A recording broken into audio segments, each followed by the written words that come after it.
con la grabación, les cuento cómo va a ser pues como el proceso de evaluación que tenemos por acá nuevamente por estas clases mediante TICS. Cada quien va levantando la mano para tener el orden de la exposición. Yo tengo aquí pues tres personas en lista luego de la exposición de Cristian Jiménez. ¿Cuál es la idea?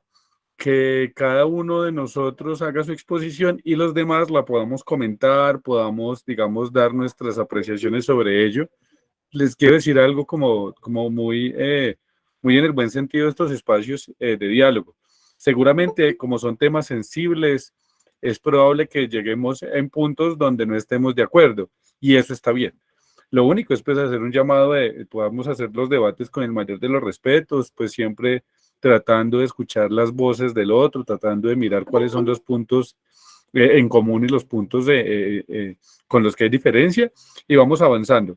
Si el día de hoy no terminamos por alguna razón, no hay ningún problema. La próxima sesión podemos dejar sesión 3 y 4 para hablar con estos, para trabajar estos estudios de caso. La idea tampoco es pues como apanarnos. Entonces, por favor, tener ello como muy pendiente. Y nada, vamos contigo, Cristian. Ya, profe, que estoy organizando eso acá en un momentico. Listo, dale. Mientras tú vas organizando ahí entonces la pantalla, seguiría en el orden Sofía Franco, luego Diana Casanova y luego Cristian Camilo Castro, ¿cierto? Son las palabras que tengo aquí en el orden. Luego seguiría Alejandro Valencia. Luego John Fernando Mosquera. Ahí estamos, digamos, como ese orden. Entonces, dale, Cristian, el espacio es tuyo. Listo, profe. Ya, para que... no me... No lo puede con tiempo y todo. Se me movió esto. Bueno, el aborto. Bueno, profe, espero le pongo por acá la presentación, que no me quiere dar la presentación. No, pero ahí la estamos viendo. No, sí, sino que ya. Ya, profe, bueno, a mí me tocó el aborto. Pues la diapositiva como tal es para que los compañeros vayan leyendo lo que yo investigué y todo lo que hay. No me va a basar casi en la diapositiva, pero pues es como apoyo. La definición de aborto como tal es como cancelar el proceso de la fecundación del óvulo. Dice de cuando ya el espermatozoide ingresó al óvulo y se está empezando la formación. Lo busqué por se me lengua la traba, por ambos partes a favor y en contra. Y como todo, primero fui buscando como lo más importante y después las controversias. Quería meter en los tipos y en otras cosas, por ejemplo, las afecciones. Hay diferentes tipos de aborto. Está el aborto espontáneo, el aborto voluntario, el aborto por malformaciones y el aborto por riesgo. El aborto espontáneo es que muchas veces la madre no se da cuenta que está en embarazo, hace algunas actividades y por ende entra en aborto, o el mismo cuerpo al no estar preparado o el óvulo no haberse formado bien, se desprende. El aborto voluntario es pues ya que la madre decida por medios legales o no tan legales cortar ese ciclo. El aborto por malformaciones se debe cuando la vida del bebé o el feto viene con malformaciones y se va a hacer, por ejemplo, que autista, cosas así, se le da la decisión a la madre de que puede abortar ese bebé. El aborto por riesgo o por alto riesgo es cuando la vida de la madre está en riesgo, está en peligro. Entonces se puede dar por eso. Ya aclarado ese punto, me voy a meter ya como más a la discusión, donde las partes a favor y las partes en contra. A las partes en contra me metí como por los lados religiosos y más conservadores. A las personas que, por ejemplo, religiosamente se dice que Dios quiere a todos por igual y que por ende todos deberían de llegar al mundo. Y el de no matarás, uno de los 10 mandamientos de la Biblia. al no matarás, eso quiere decir que literalmente es obligación de la madre traer ese feto al mundo. Por el lado más conservador, es como, es una vida y si fuiste capaz de hacerlo, pues responde por tus actos. También ya lo veo por el otro lado más a favor, que es, por ejemplo, en mi punto de vista, que no hay razón, motivo y circunstancia para traer, ejemplo, un feto o un niño al mundo si no te sientes en la seguridad o en la capacidad económica, física y psicológica para poder crearlo. Ya después de eso, pues viendo los puntos y los abortos, me voy a meter más al lado psicológico, que son las consecuencias. Lo que mucha gente o lo que nadie casi ha visto es que cuando una mujer aborta, toma la decisión de abortar, en su momento está muy segura de lo que va a hacer, por eso, pero muchas no se han puesto a analizar lo que viene a continuación. Muchas mujeres después del aborto estén de acuerdo, haya sido por necesidad de que le hayan tenido que abortar o le hayan perdido espontáneamente, entran en muchas depresiones, en depresión, empiezan a hacer faltas, se hacen daño ellas mismas, entran en un estado psicológico muy grave, demasiado grave, en el cual muchas personas en vez de ayudarle, la atacan, se sienten atacadas, se sienten no apoyadas a nadie. Entonces, entonces es eso, bro. Por los lados ya más centrados, también me puse, por ejemplo, a investigar lo de las leyes. Acá en Colombia ya se despenalizó el aborto y se legalizó el aborto, pero tirándolo más para el lado personal y también va a otros lados, me parece que es un exceso 23 semanas, porque o sea, son casi 6, 7 meses que ya está casi formado. Muchos están a favor de ese tiempo. Yo me puse a investigar por otros lados ya con mi círculo social y dijeron que no, que está bien, o sea, que si lo van a legalizar, personas que están a favor del aborto, que lo legalicen, pero que le bajen las semanas al menos a la mitad. Con 12 semanas me parece que está súper bien. Si una persona en 12 semanas no está segura de si lo quiere o no lo quiere, ya no va a estar segura nunca más. Por otro lado, ya acá, espere, vuelvo a las dispositivas, que estos sí se los quisiera leer, o si se los quisiera volver a mostrar.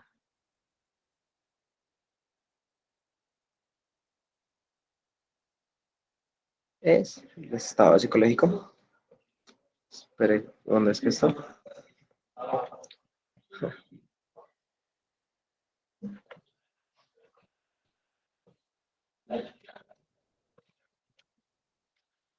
Ay, se me perdió. Eso, las consecuencias del aborto. A sección de las físicas, que pues las pueden estar leyendo ahí, me quería concentrar más como en el aborto por psicológico y emocional. Por ejemplo, como les decía, el sentimiento de culpa de que ellos mataron a una persona, estrés por el aborto, pensamientos suicidas. Tras de eso, como se sienten como aislados de la sociedad, se sienten que no encajan, como que algo les falta. Es eso, entran en una desesperación impresionante. Y más que el tema, como los compañeros que me están escuchando en este momento, les quisiera como hacer una sugerencia. Si de pronto conocen a alguna persona, denle el apoyo más incondicional que le puedan dar a cualquier persona, porque en verdad lo va a necesitar y lo va a valorar con toda su alma, porque tengo una amiga que de pronto pasó por eso, creo que pasó por eso, y la sensación es increíble, o sea, no sabes cómo se siente ella en un momento como tal, veía pasar a una mamá con su niño de hace 10 años y ya se ponía triste, se ponía casi que a llorar por lo mismo, porque la emoción, y no es una emoción que pase, no es que no digan, no, es que se va a poner así en 2, 3 meses, no, llegan a haber años, meses, incluso meses, años, que la muchacha no es capaz de superarlo. Dicho eso, profe, no tendría como más que aportar. Eso fue mi investigación. Ahí disculpa por ese PowerPoint tan chichipato, pero pues se hizo lo que se pudo. Dale, no, no te preocupes, Cristian. Me interesaría hablar sobre tu postura alrededor de ellos, o sea, tu postura personal sobre el tema del aborto. ¿Tú qué opinas sobre eso? Aparte, pues digamos como lo del apoyo a quien decide realizar el aborto. Listo, profe. Mi postura ante el aborto es a favor, estoy totalmente a favor, porque soy una persona, muchos dirán, pero si estuviera a favor, entonces si le hubieran abortado, usted no hubiera nacido. Sí, estoy totalmente consciente de eso. Pero estoy en la postura de, si uno va a traer una vida al mundo, es cuando uno se sienta seguro y que le pueda dar al menos lo básico. No, no le digo que lo básico es darle comida y techo y un estudio, no, o sea, es más allá. Tenerlo en unas muy buenas condiciones, porque sí, porque ejemplo, pongo el ejemplo, muchas religiones dicen, no al aborto. Pues no se ponen a pensar, por ejemplo, estamos en un momento económico y cultural donde nuestra misma juventud o nuestros mismos descendientes o los generación estamos cayendo en no sé, no tener hijos. ¿Por qué? Porque nos estamos dando cuenta de que a largo plazo eso es un encarte. No, no es un encarte porque un niño es una cosa muy bonita, sino que no estamos preparados para eso. Y por ejemplo, eso de, no, es que hay que tenerlo, profe, me parece a mí que traer una vida a que aguante hambre, aguante frío o tenga una mala educación, prefiero, o sea, 1000 veces preferiría que lo aborte y que cuando esa persona esté en las capacidades de darle una vida digna a ese niño, lo tenga. Ese es como mi punto de vista y Listo, la muy bien, Cristian. No, dale, muy bien. Me gustó mucho tu intervención. Una cosa, tú todavía no estás en el class o no apareces en esta materia. Ay, perdóname. El, está desactivado el micrófono. El micrófono, Yo me llamo Sergio, Sergio, ya, Cristian se llama, es mi hermano, pero ya, perdóname. Sí, pero yo le doy entonces clase a por tu eso, hermano. debe aparecer Sergio Jiménez, yo ya debo Sí, aparecer en el sí, class. yo le doy clase a tu hermano, ¿cierto? Sí, Es que yo además creo que tienen por un eso tono, perdón, además tienen un tono de voz muy parecido. sí, igualito que le pregunta a Alejandro y verás que confunde. ¿Qué onda, Sí, dale. Alejandro? Paren gemelos, profe. Sí, dale, sí, claro. Yo como le he dado clase a Cristian, yo no lo encuentro aquí en el clase. No, muy bien, Sergio. No, entonces, con lo que nos dice Sergio, no sé si alguien, para mirar cómo vamos dando estos debates, si alguien tiene una postura diferente, o sea, recuerden que estas clases son clases donde pues queremos mirar los diferentes puntos de vista, encontrar los matices, entonces no sé si alguien tenga una postura diferente sobre este tema del aborto que la quiera compartir para darle pues como forma al debate sobre esta exposición, o si no, continuaríamos con los demás. También si tienen alguna pregunta sobre lo expuesto, estoy totalmente Eso dispuesto sí, a contestarles. dale, no sé, quisiera escucharles. ¿Alguien que quiera hablar? Bueno, si no hay, entonces yo sí quiero hablar un poco sobre lo que tú dices. Bueno, yo creo que con el tema de lo del aborto hay como una salvedad que yo siempre hago, y es que creo que sí es una discusión fundamentalmente del cuerpo de la mujer, ¿no? Y eso para mí tiene que ver con una particularidad y es nuestra sociedad colombiana. O sea, no sé, tal vez el debate sobre el aborto en Suecia, en Francia, en Rusia, en algún otro país del mundo, tenga unas características diferentes porque pues, son sociedades donde seguramente la figura masculina, donde la figura pues del padre esté mucho más vinculada al proceso de la gestación y de la construcción de familia. Pero particularmente, por ejemplo, en Colombia, donde tenemos una sociedad donde la mayoría de nosotros hemos sido criados o bien por madres solteras o incluso en núcleos familiares donde ni siquiera están nuestros padres por todas estas formas de su estructuración familiar que hemos vivido. Pues de todas maneras creo que sí es importante pensar en que dado que la responsabilidad de la maternidad, en la mayoría de los casos, no estoy diciendo que siempre sea así, pero sí es, digamos, lo común. O sea, si uno hiciera una encuesta, una estadística, se daría cuenta que, no sé, de 10 8 al menos, en 8 casos, la mayoría de la responsabilidad de la crianza va en la maternidad, que, ojo, no es igual a la responsabilidad económica, sino a la crianza, o sea, a la deuda, pues, que tiene que ver con el impacto emocional, del tiempo, del cuidado. Y eso Y eso también creo que significa que la decisión de la maternidad o no, que no es lo mismo, o sea, hablar del derecho, digamos, lo que se llama a las maternidades deseadas, es decir, que una mujer tenga un hijo porque desea hacerlo, que no es obligar, porque hay ciertas como malformaciones con ese tema del aborto, como si fuera un deber abortar, y no, el derecho al aborto es que todas las maternidades sean deseadas. Y eso tiene que ver también con esa responsabilidad o esa idea de sociedad que hemos tenido.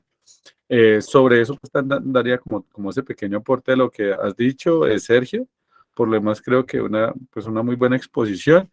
Y pues sí les pido a los demás que tratemos de intervenir en los temas que se van trabajando, porque la idea es que podamos contrastar puntos diferentes. Entonces, dale, si para parar ahí, entonces seguiríamos con Sofía Franco. Sofía, vamos con tu intervención. Sergio, ya subí ahí también tu nota en la plataforma. Dale, profe, gracias.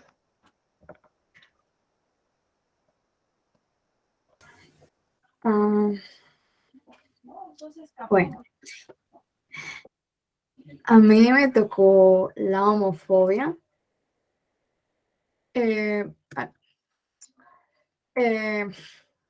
Primero quería resaltar que buscando el término homofobia en diccionarios físicos no encontré no encontré ni una sola definición.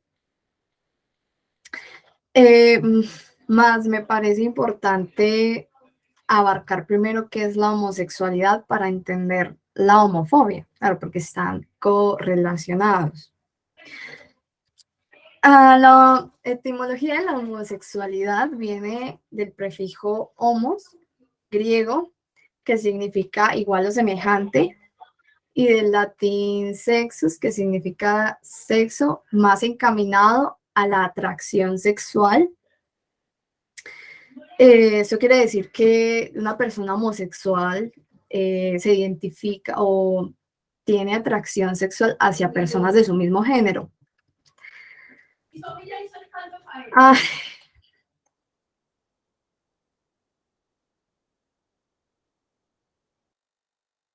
X. Disculpa.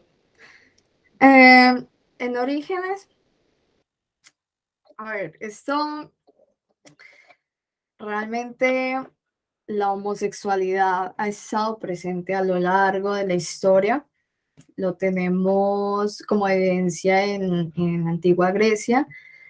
Bueno, acá se usaba más una dinámica de pederasta que en su entonces, y según pues su moral, no era mal vista, ahora sí. Pero digamos que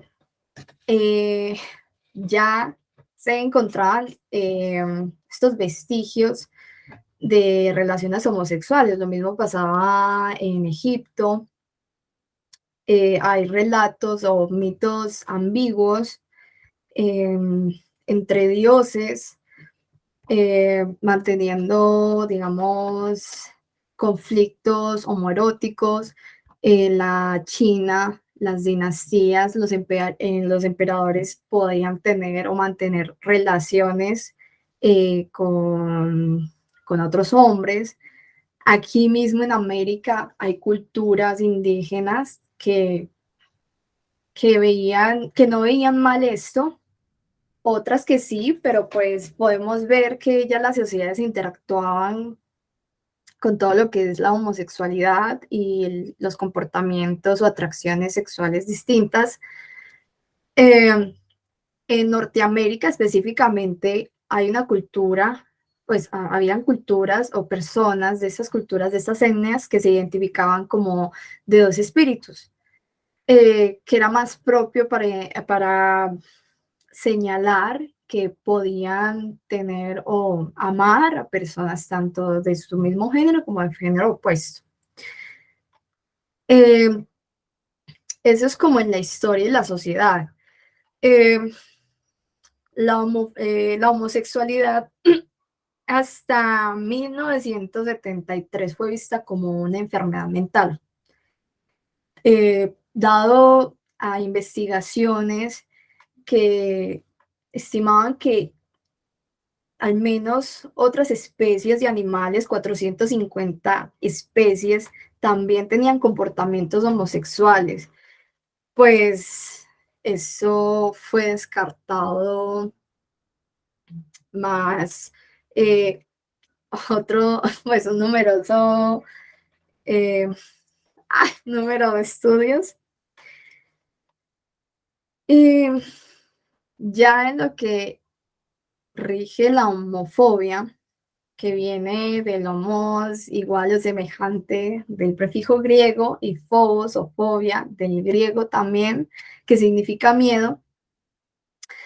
Hay que destacar que la fobia es un miedo irracional, distinto al miedo natural que tenemos cuando nos sentimos en peligro. La fobia no se presenta cuando no hay caso, la mayoría de veces no hay peligro, sino que es irracional. Aquí, sin embargo, se relaciona más a el disgusto, la incomodidad por prejuicios que se tienen hacia personas de distintas orientaciones sexuales. Entonces, ¿cuáles son los motivos y argumentos de la homofobia? Resulta que la homosexualidad, tú puedes nacer con ello, dado a genes o a lo que son las hormonas. En cambio, la homofobia es infundada. A ti te la infundan desde tu familia, desde las escuelas, las iglesias, la sociedad en sí, el deporte, la política. Todo está relacionado a tu pensamiento o tu desagrado hacia algo distinto.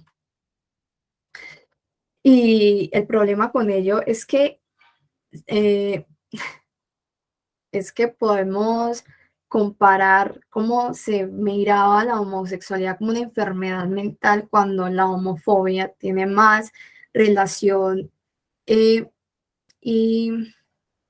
a todo lo que rodea a la persona mientras crece, a la violencia que ve, cómo otros construyen hacia personas distintas.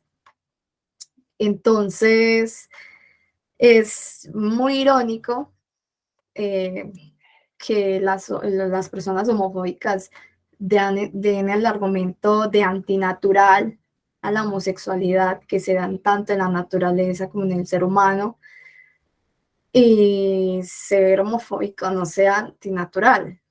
Pues no es antinatural, es más bien una cuestión de construcción social, pero aún así es irónico.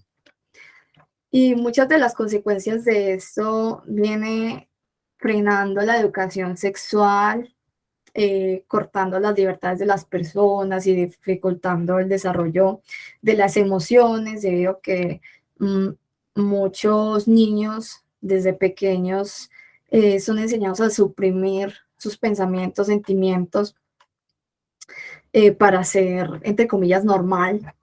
Crea debate entre las personas religiosas y homosexuales que practican religión y también tienen pues una orientación sexual distinta a la normativa.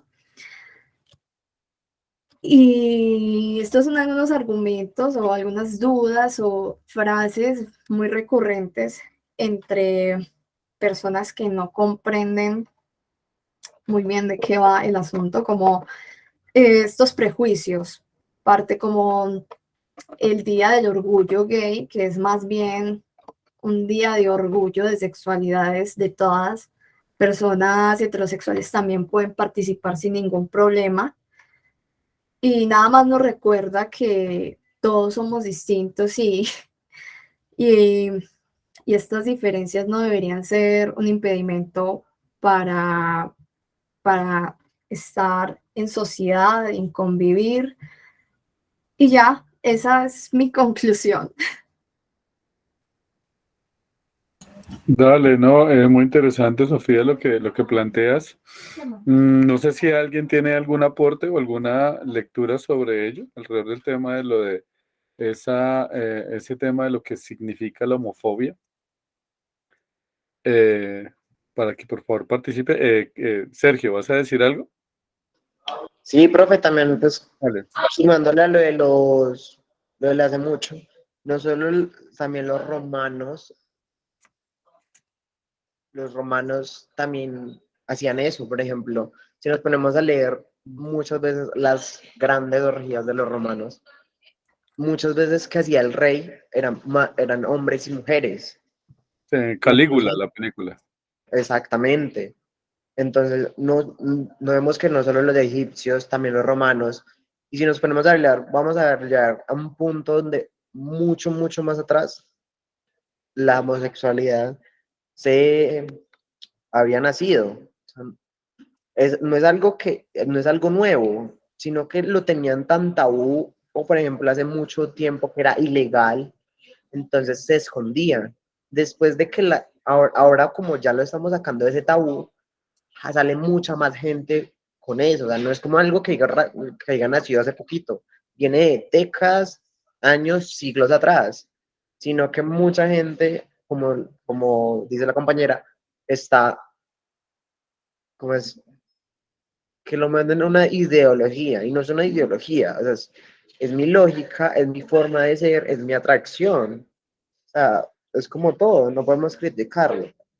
Por ejemplo, en lo que dice la compañera ahí de las preguntas de, no quiero tener amigas lesbianas porque se enamoran de mí, son pensamientos estúpidos, totalmente estúpidos, me parece a mí, porque primero se están dando un crédito que nada que ver, o sea, porque sea lesbiana no significa que le gusten todas las mujeres, no tiene nada que ver una cosa con la otra, es igual. Si es heterosexual, es igual, si es hetero, ejemplo, profe, yo estoy seguro que uno ve una mujer y dice, qué bonita, y hay otras que dirá, uy, qué mujer tan fea, porque sea hombre y me gustan las mujeres, no me significa que me gusten todas las mujeres. Entonces, esa separación. Y de que, por ejemplo, lo del orgullo gay y lo de la bisexualidad, a mí me parece que estamos en un mundo donde estamos muy abiertos a muchas cosas.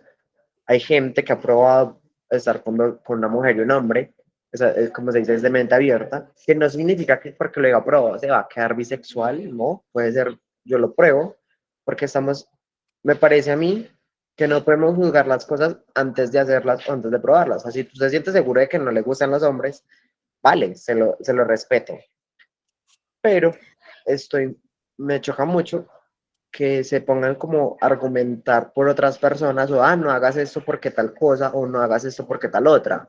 No, cada quien es libre de hacer lo que sea igualmente. Así como hay hombres que les gustan las gorditas, hay hombres que les gustan los otros hombres. No le veo nada que ver como a eso. Y también de que todos los gays no son iguales. Entonces, pues me parece una concientización que podemos hacer acá, pues una clase de minoría, somos como 12, 13 personas, pero pues entre minorías va avanzando algo chévere. Lo que dice Sergio, voy a agregar algo cortico.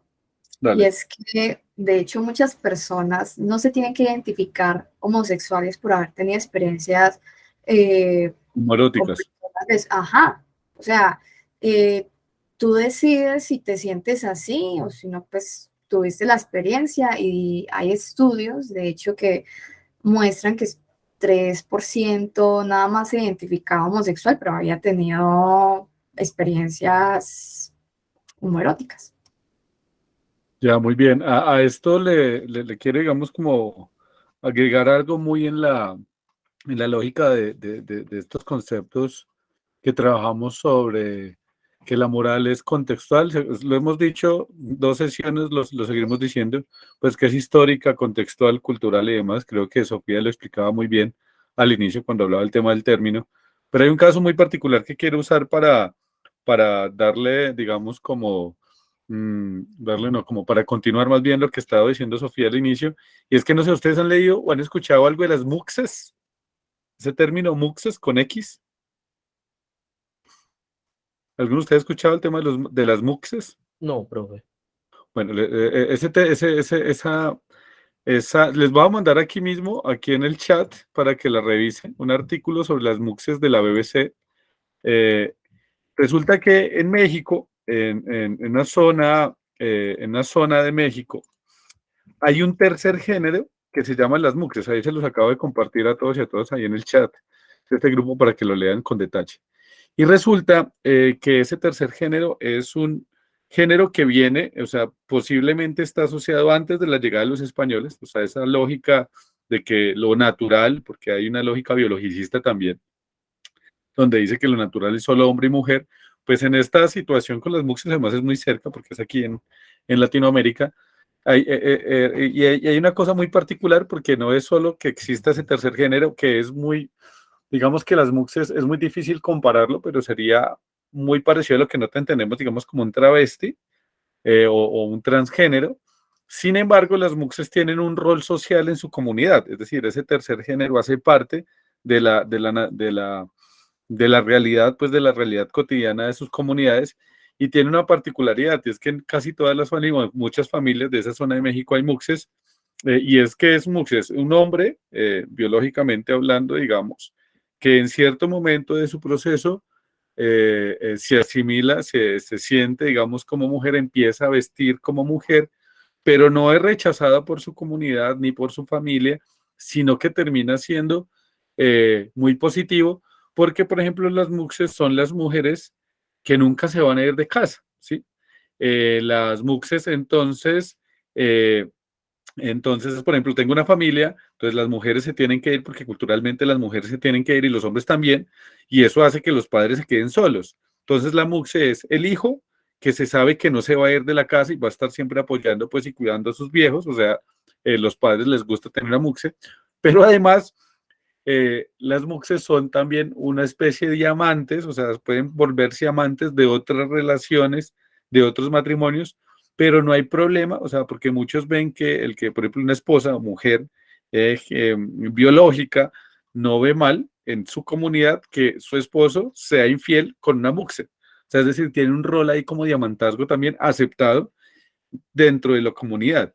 Entonces es toda una forma de entender el relacionamiento, el tema del género, muy distinto a lo que nosotros hemos concebido de esa estructura de lo familiar, de lo normativo, como lo decía, digamos, Sofía, que se puede ver, por ejemplo, en un caso de esos. Entonces, bueno, ¿cómo así? O sea, entonces estamos hablando de una cultura específica de que existe en este momento, donde hay un tercer género que es validado socialmente, que tiene un rol definido dentro de la comunidad, que además es fundamental, por ejemplo, para mantener la estructura familiar, porque es alguien que siempre va a estar en la casa con los viejos, que va a estar ayudando en todo el tema de lo doméstico, pero que además también permite, no sé, darle un aire, no sé, a las relaciones heteronormativas y está validado, que es una cosa que nos dice, bueno, esa lógica o esa estructura del homofóbico no es natural a la realidad humana, sino que es una construcción cultural particular de ciertas sociedades, muy como lo decía ahorita Sergio y como lo decía Sofía, por ejemplo, con el tema de los grecolatinos, o sea, los griegos, los romanos, el tema de la homosexualidad estaba muy naturalizada, tanto el tema de la sociedad, digamos, como lo lésbico, como lo homosexual. Y eso nos muestra pues que es más bien como cierta estructura judeocristiana que permeó a Occidente y que nos dio esa imagen de que no se podía pues hombre con mujer del mismo modo en sentido contrario, que se pasó de ser una broma a un concurso del reinado a ser casi que una frase fundante de las nuevas interpretaciones de los relacionamientos pues en términos de la orientación sexual. Entonces creo que ese tema me parece interesante. Es lástima pues que no haya como más discusiones sobre ahí porque creo que permite también ver que esos sesgos que podemos tener nosotros o nuestros núcleos familiares, si lo miramos por ejemplo desde este tema de lo MUXE, pues ya uno empieza a reevaluar qué tan cierto es eso de lo poco natural o del tema de lo que es un problema mental como se veía hasta los 70, sino que pues también está asociado más bien a ciertas cosas que pueden estar desde lo genético, desde lo biológico, también desde lo sociocultural, obviamente, pero no necesariamente vinculado, por ejemplo, a un tema, pasa mucho, les digo, que se suele decir que es que no, es que se volvió gay porque es que lo violaron o la violaron. no es cierto por una cosa, y es que eso significa que todas las personas que han sido abusadas sexualmente en su infancia se vuelven gays, y eso no es cierto. Hay mucha gente que tiene o no situaciones pues de traumas infantiles alrededor de su sexualidad que no necesariamente cambia o afecta su orientación. Entonces, por ejemplo, también son estigmas, ¿no? Que generan una lógica patológica de la orientación sexual. Y creo que entender la posibilidad de la sexualidad lejos de las patologías familiares también una forma de reconocer que no es solo un problema de salud, sino que pues finalmente es eso, es una orientación como tantas otras, y que por fortuna en los últimos años se ha ido pues como superando ese tema, afortunadamente, para quienes tenemos pues sobre todo personas diversas en nuestros círculos familiares y de nuestros amigos, porque ha sido, por lo menos yo que les cuento aquí también una infidencia, mi hermanito es gay, mi hermanita es lesbiana, y para ellos fue muy difícil el tema de su infancia, su adolescencia, pues poder tener que tener esa carga y ocultar eso durante tantos años. A mi hermanito sí lo afectó mucho, o sea, lo que decías aquí al final, esta frase que tiene al final, de que reprimir la homosexualidad lo que hace es pues ocultarla, pero ese ocultamiento también significa no poder reconocerse, no poder ser, y eso es lesivo para el ser humano, es lesivo no poder mm, mostrarse tal y como es, porque por el miedo a que te ataquen tus grupos familiares, tus amigos, por ese tema de que entonces, no sé, tengo un amigo que es mi mejor amigo y que hemos, no sé, pasado muchas veces durmiendo juntos porque hemos estado compartiendo, que me da miedo que sepa que soy gay porque de pronto ya se va a alejar porque tiene miedo a que se enamore de mí, como esas frases que tenía ahí, que pues es ilógico, porque pues, finalmente, eh, como no es un trastorno, esa distinción de lo afectivo y de lo erótico está en todos y todas, como lo decía Sergio al final. Pero bueno, Profe, dime, Cristian. perdón. Yo he tenido pues conozco varios casos relacionados con lo de la homosexualidad en las mujeres y su raíz en muchos casos de los que he visto es abuso sexual en la infancia. Pues se ha visto reflejado el abuso sexual a que se conviertan de pronto en homosexuales. Pues en mi caso, lo he visto en varias ocasiones.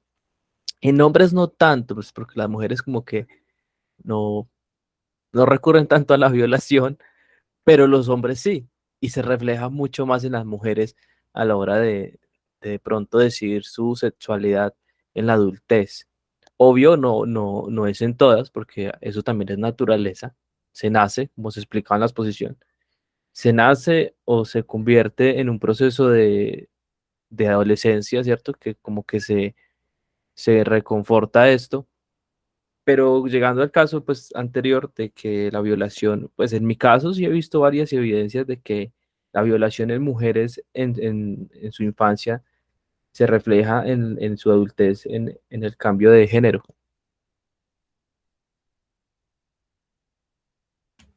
Cristian, lo que planteas es polémico, pero dale, vamos a dar el debate. No sé si alguien quiere intervenir sobre ese tema. So, Y, profe, es totalmente a importante. favor, porque también tengo, por ejemplo, una compañera Hmm. sí, o sea, sí lo vivió, y ella me dice, parce, en un momento, ella sí se intentó como hacer con hombres, pero tuvo una relación, más una relación como de un año con un man, pero cuando llegó el momento como de llegar a ese punto, ella sentía como repulsión, como que llegaban a un punto donde ella se acordaba de ese momento traumático y sentía repulsión hacia el hombre, no por el aspecto físico, no por el aspecto emocional, sino por ese aspecto, como en el aspecto sexual. Entonces muchas veces las mujeres no se sienten completas en ese sentido, entonces recurren más bien al lesbianismo, que les pueden dar esa satisfacción emocional, física y sexual. Entonces, también es eso, que si lo ponemos hacia el lado de los hombres, nos va a dar muchas de las violaciones de los hombres, con todo respeto, cuando por otro hombre, antes al revés, tiran más como a no volver a estar con otro hombre, sino hacia la mujer, porque ya saben, como que se hace trauma, ese mismo trauma ayuda a eso.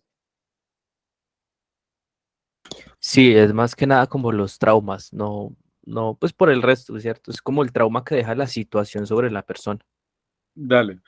Digamos que habría que mirarlo. O sea, ¿qué es lo que sí es importante ahí?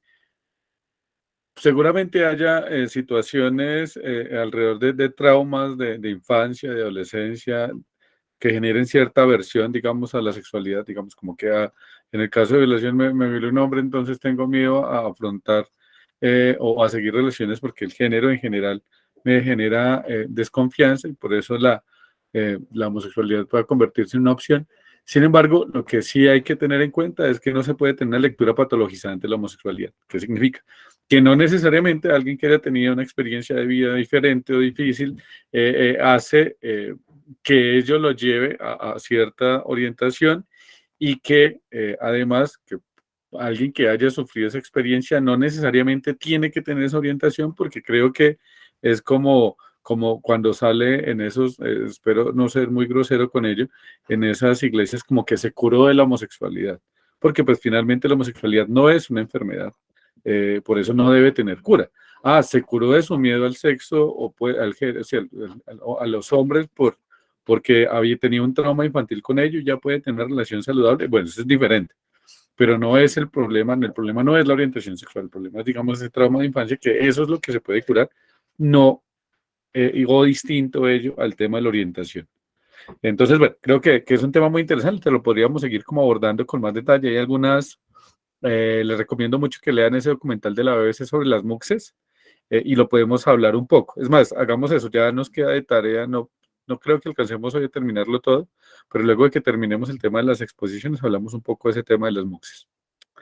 Cristian Castro, vamos contigo, ¿cierto? Sí, señor. Dale, por favor, el espacio es tuyo. Muchas Ah, gracias. seguía. Después Dime, de, Diana, dime. seguía después de Sofía. Ah, Diana, perdóname, sí, se te había ido el internet. Entonces, perdóname, vamos con Diana y luego con Cristian. Listo, Sofía, perfecto. ahí está tu nota ahí en la plataforma.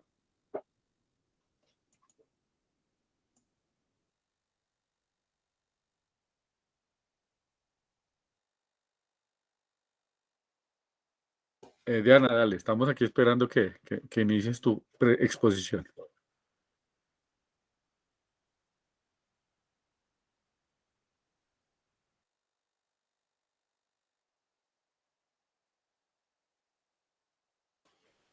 Diana, ¿nos escuchas? Sí, profe, le estoy colocando aquí la presentación. Ah, dale, no te preocupes, no te preocupes. Otra vez ese volver al Meet tiene todos estos silencios que uno no sabe si es que se cayó la red o qué pasó. Dale, estamos esperando aquí que nos hagas tú. Comparte su presentación con todos y todas.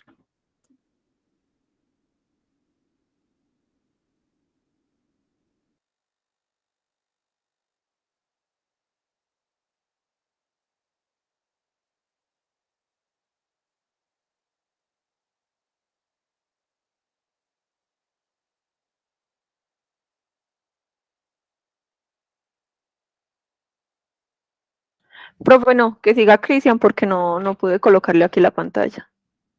Dale, dale. Entonces vamos con Cristian Castro y mientras tú puedes preparar la presentación. Listo.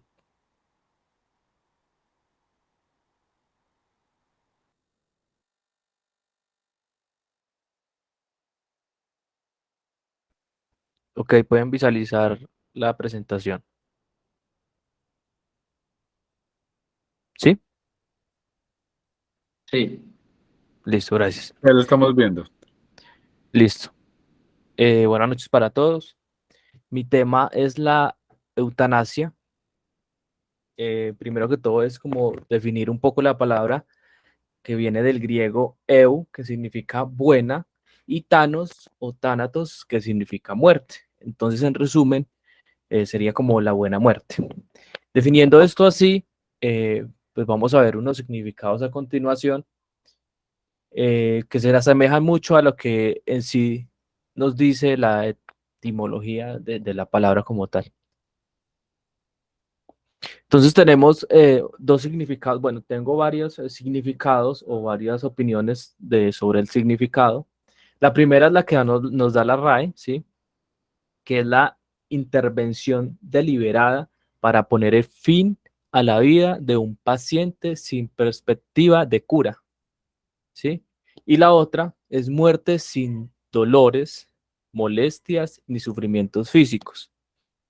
Y hago mucho énfasis en sufrimientos físicos, ya que psicológicamente tomar la decisión sobre la muerte, sea de nosotros mismos o de otra persona que no puede decidir sobre su destino, es psicológicamente difícil, ¿sí?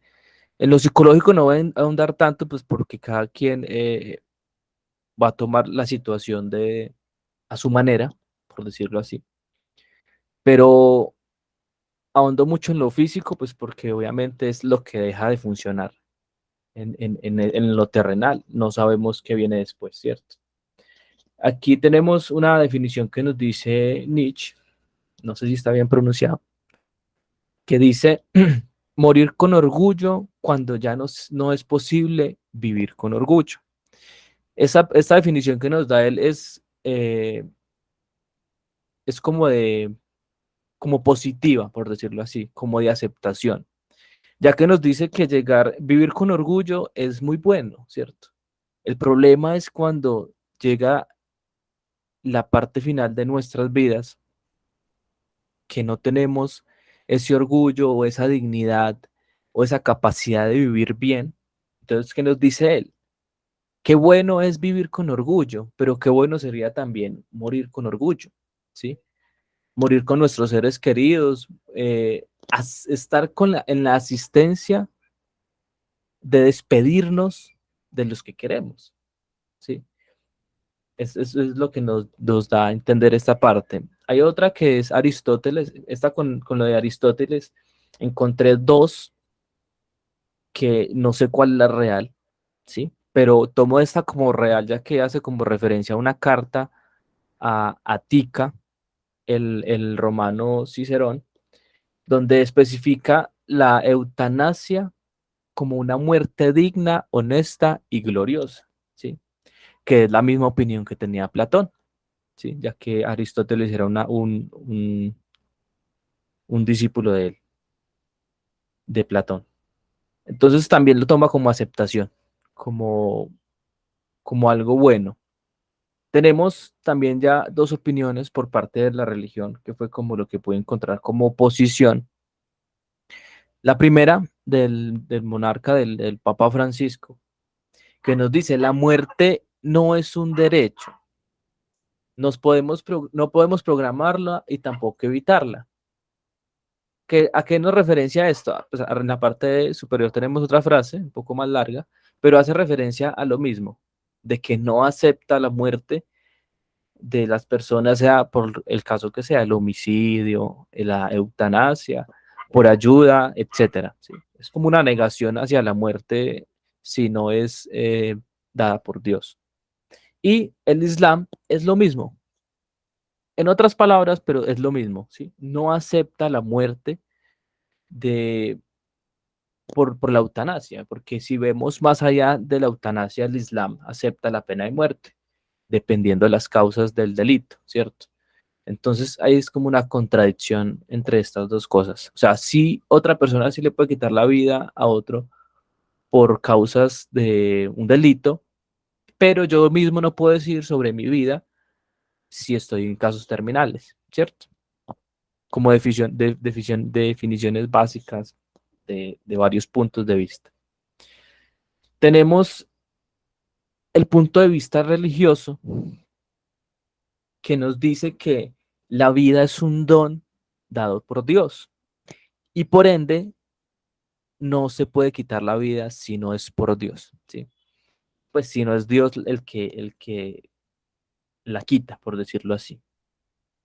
También nos dice que el individuo que decida sobre su propia muerte hacer una eutanasia está infringiendo una ley divina y una ley social. ¿Por qué ley social? Porque dicen las religiones de que si yo me muero o me muero no, si me muero es porque Dios lo quiso, ¿cierto? Si yo decido mi muerte en un día X, estoy faltando, o sea, estoy ofendiendo y desequilibrando la comunidad a la que pertenezco. En esto del tema religioso, pues puse varias imágenes por acá, eh, que cada quien las interpreta a su manera, ¿cierto? Todos tenemos diferentes puntos de vista, pero lo quise poner más como la oposición en cuanto a la religión. Por ejemplo, aquí dice, yo moriré cuando Dios quiera, ¿cierto? Es lo que opina la religión.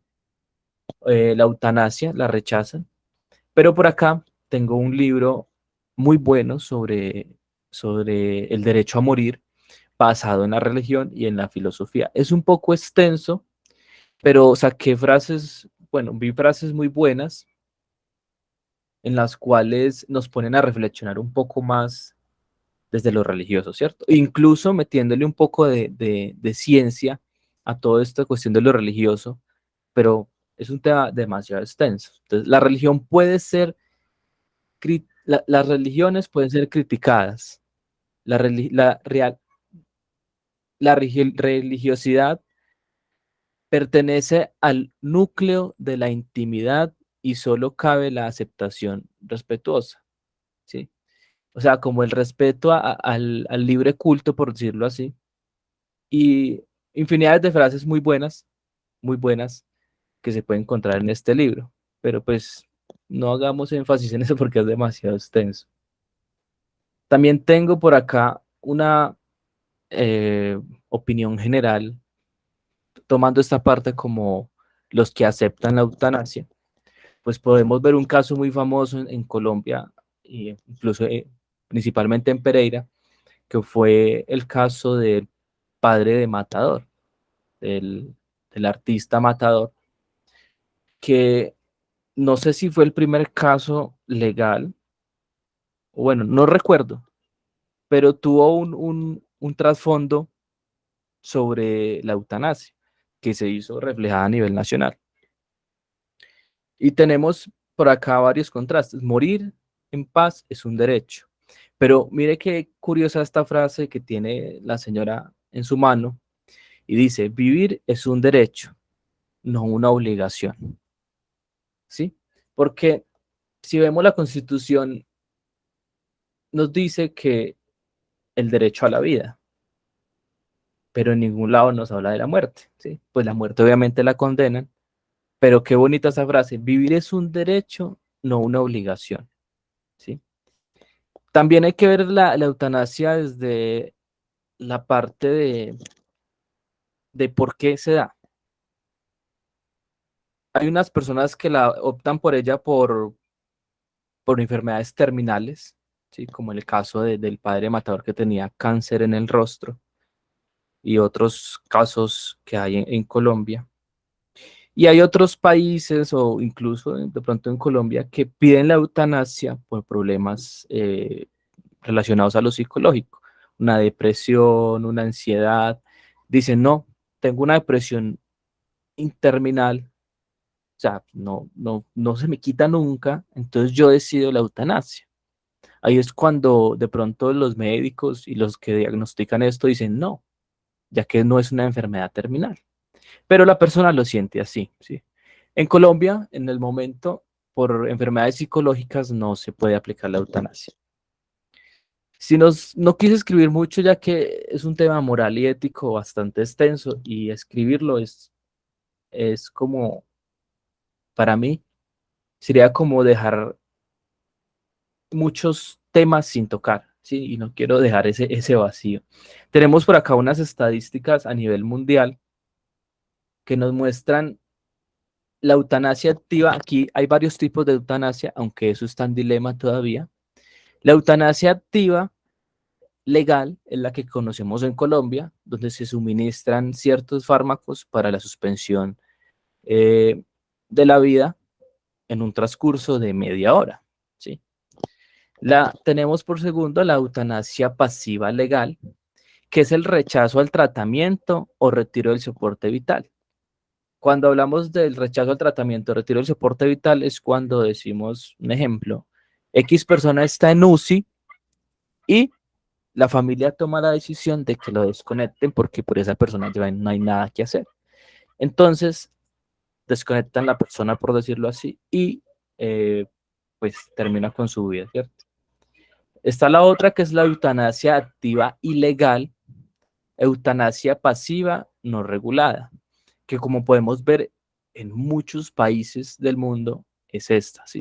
En sí es la eutanasia ilegal, ¿sí? No está regulada, no dice nada la Constitución sobre la eutanasia, entonces por lo tanto es ilegal. Y también es la eutanasia pasiva, que por deliberación los médicos o los familiares digan desconéctelo, ¿sí? En estos casos no es regulada, por lo tanto es ilegal.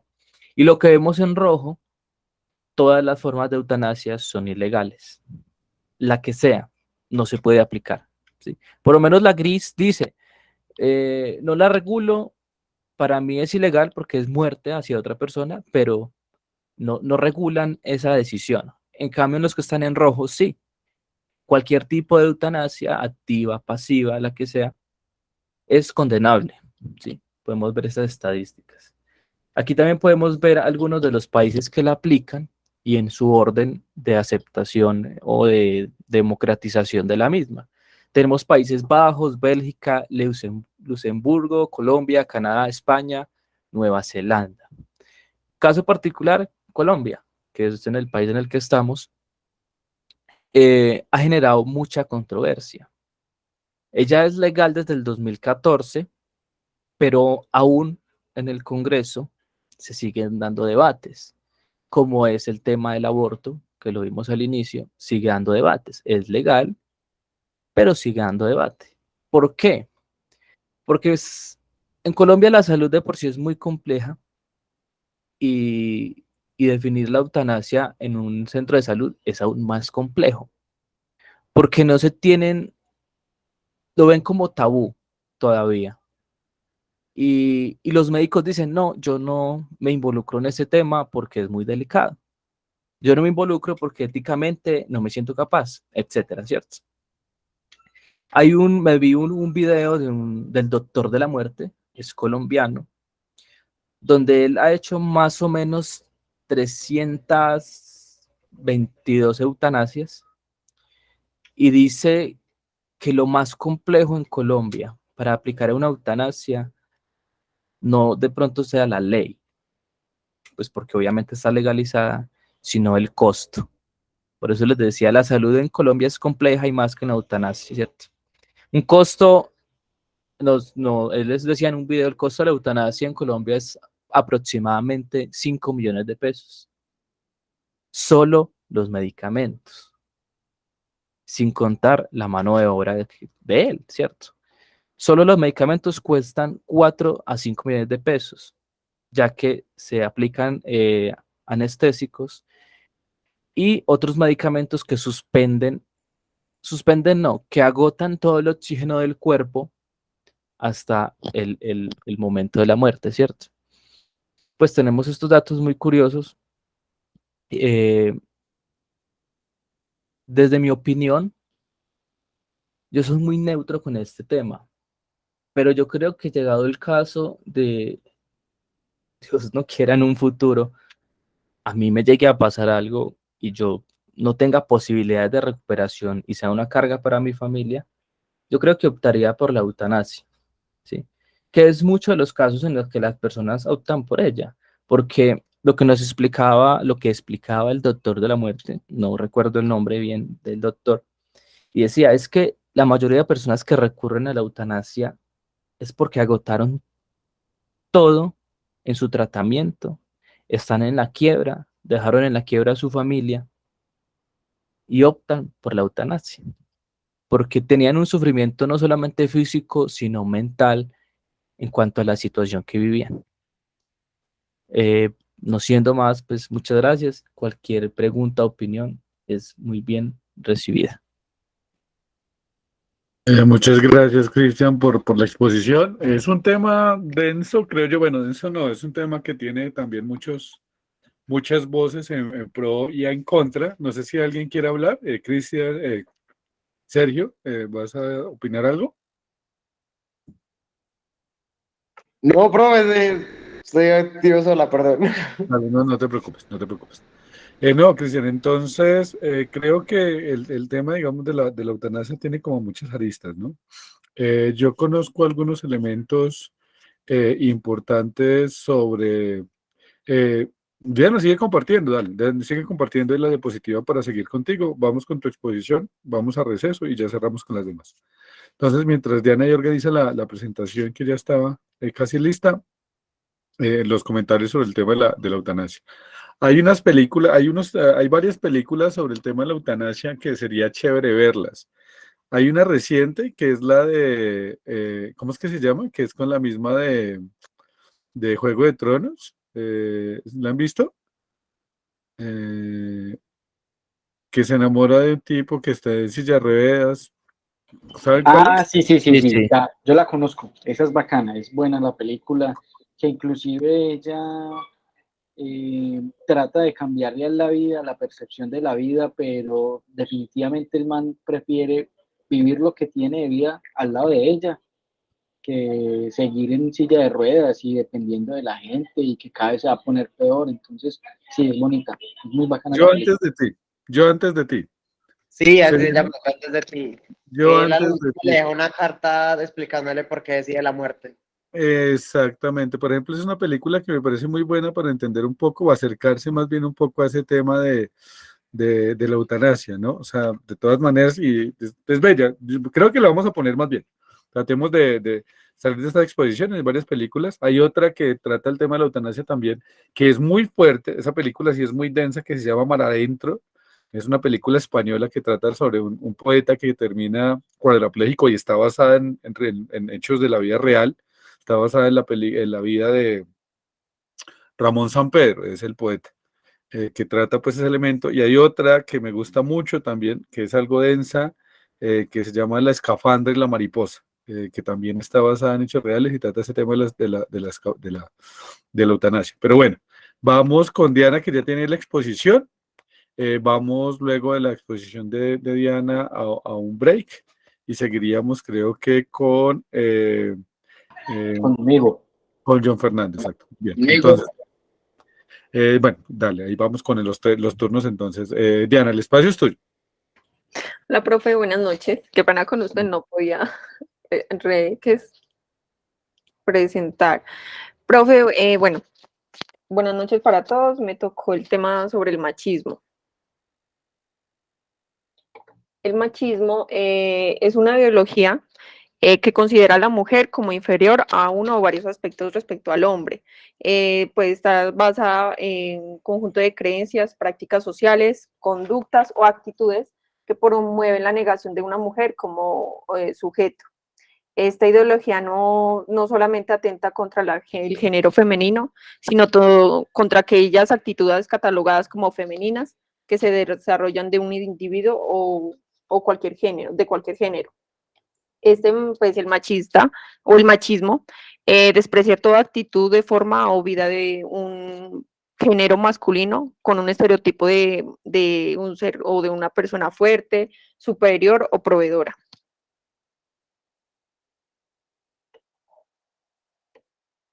Pues en las investigaciones que realicé, encontré sobre el origen del machismo.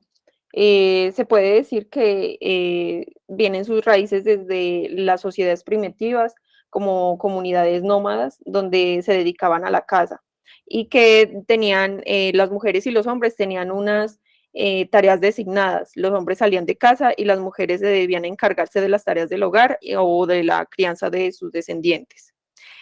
También pues encontré que viene de un modelo religioso desde las primeras civilizaciones que posicionaban a las deidades bajo o las clasificaban de un género. Existían los dioses masculinos que se dedicaban, pues, que eran cazadores y guerreros. Y por el otro lado estaban las diosas de fertilidad, que eran de la fertilidad y del hogar. Podemos entender entonces que el machismo viene como de un origen antiguo, que esto no significa que sean pues correctas o igualitarias. El machismo se encarga de hacer unas versiones extremas y de denigrantes bajo el rol de una mujer que pues benefician al hombre y perjudican a la mujer. Estos estereotipos se pueden transmitir de generación en generación, pues en diferentes aspectos como sociedades, culturas o religiones. Pues en toda la investigación que realicé encontré estos ámbitos que se puede generar o se puede clasificar el machismo. 9 ámbitos. El primero tengo como el ámbito familiar, que ese se puede darse en unas familias estructuradas patriarcalmente, que los hombres tienden a ser más liberales, tienen derechos y beneficios, mientras que las mujeres tienen más obligaciones y restricciones. Se puede entender entonces que el machismo rebasa ya todo lo relacionado con la mujer o la relación de la mujer. Aquí se ve reflejado cómo es la crianza de los hijos, cómo los educan y cómo los introducen a esta cultura, cómo les infunden temor y les enseñan pues que la fuerza es el valor principal de ellos. Como dato extra, estaba realizando unas consultas, pues encontré que las mujeres se dedican, el promedio de las mujeres tienen de 7 horas a 46 minutos en actividades de cuidado no remunerados, mientras que los hombres lo hacen 3 horas y 6 minutos. Como segundo ámbito tenemos el ámbito íntimo o sexual. En este ámbito, el machismo niega o calla el deseo femenino y ubica a la mujer como un sujeto pasivo o objeto. En este podemos pues, relacionarlo con el trata de personas, con la explotación sexual de las mujeres, incluso con los asesinatos. Encontré también que 4 de cada 10 mujeres son sometidas por pareja, expareja, familiares o personas conocidas.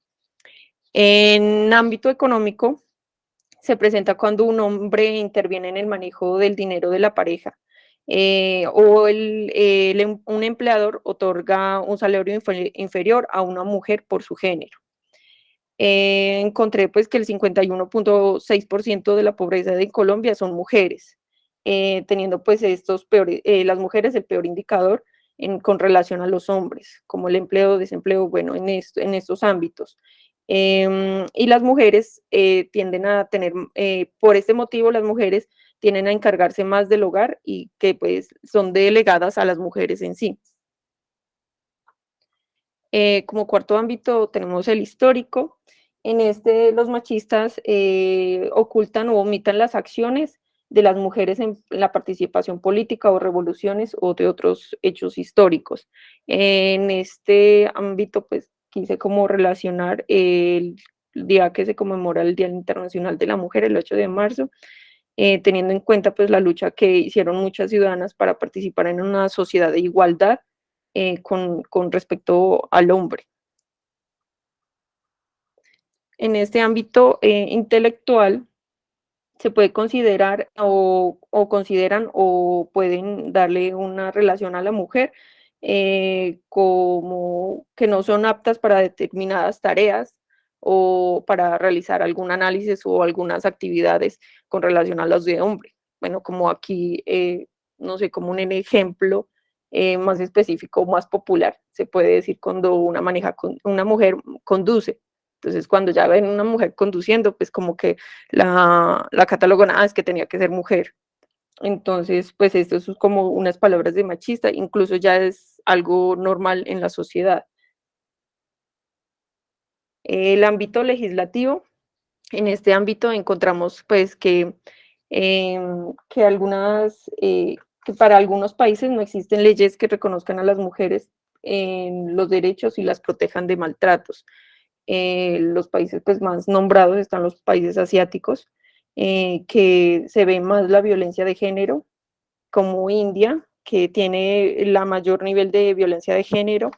Está también Siria, como que se ve la violencia doméstica y la violencia sexual. Afganistán, que significa, pues tienen una alta tasa de violencia de género también, tanto físico, psicológico y sexual. Tenemos el ámbito cultural o social. En el machismo muestra el género femenino como un cuerpo de exhibirse o disfrute masculino. Bueno, aquí podemos también relacionarlo como el acoso sexual, el acoso sexual y la explotación sexual, perdón. También encontré que en Colombia más del 80% de las víctimas son mujeres y niñas, siendo explotadas pues con fines sexuales, que afecta pues a esta. Tenemos también el ámbito anatómico, que es cuando se utiliza la fuerza física masculina para dominar a una mujer, para restringirla de ellas, para decidir sobre su reproducción, su salud reproductiva. Pues encontramos también que la mujer ahora tiene derechos, los derechos de vivir sexualmente, sin ningún tipo de violencia, el derecho de tener relaciones sexuales consensuadas. Tenemos también el ámbito lingüístico. En este ámbito, pues, desconoce el lenguaje de la mujer, desconocer y suprimir las capacidades de la mujer como persona u otro género, como menospreciar a una mujer por solo ser mujer. Traje también unos ejemplos del machismo.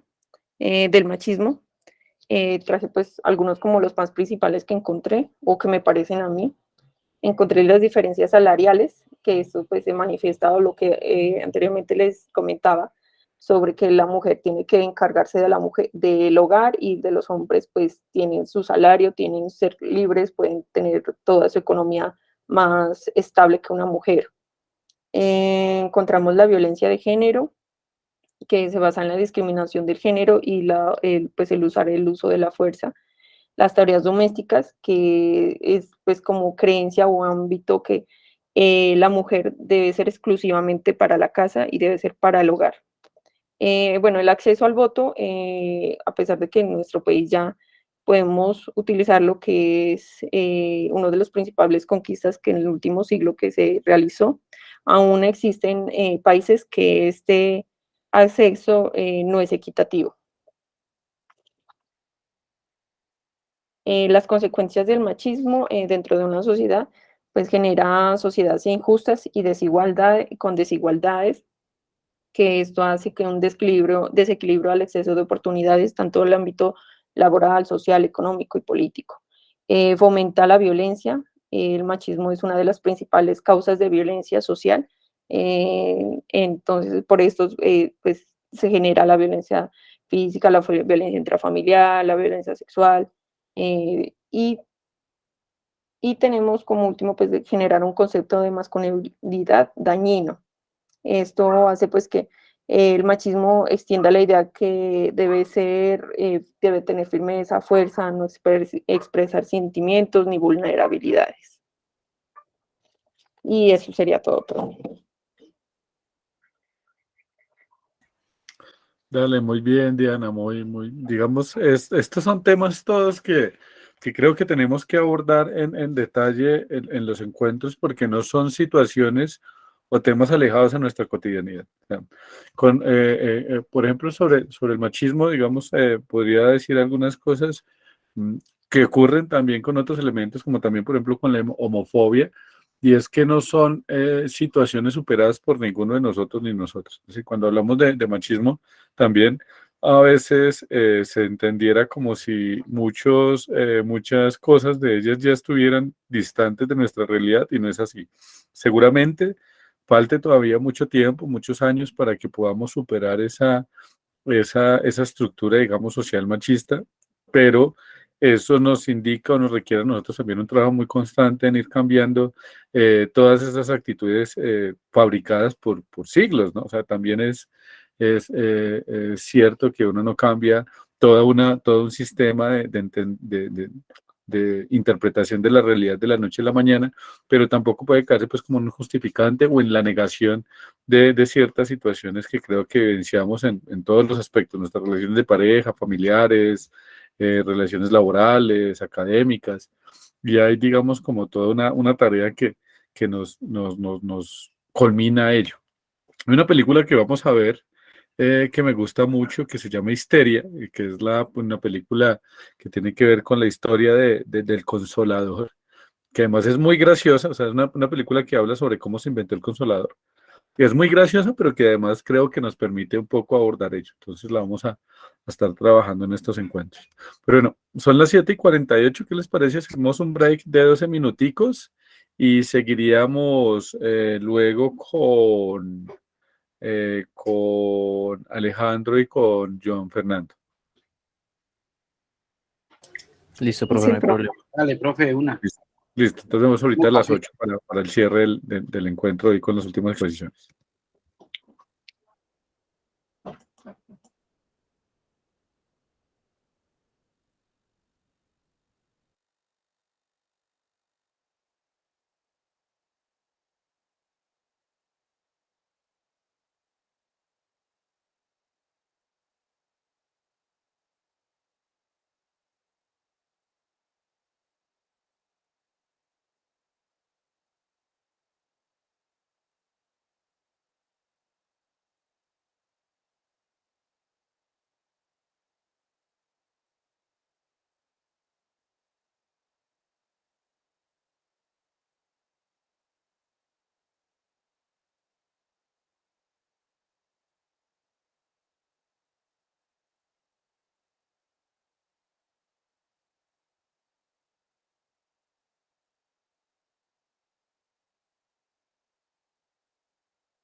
Qué silencio.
Bueno, espero que nos haya ido muy bien con ese break de 12 minuticos. Son las 7:59, ya vamos a las 8. Creo que alcanzamos a tener estas exposiciones. ¿Vamos con Alejandro o con John Fernando? No recuerdo quién de los dos es el que tiene el orden. Como quiera, profe, cualquiera de los dos. Pues creo que tú que estás ahí ya a la mano, si quieres vamos contigo para continuar con estas intervenciones del día de hoy. Y luego iríamos con John Fernando.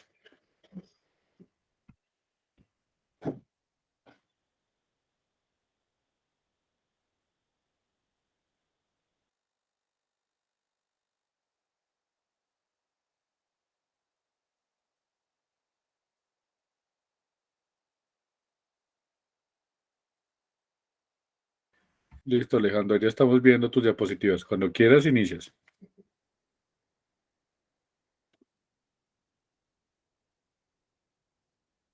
Qué pena.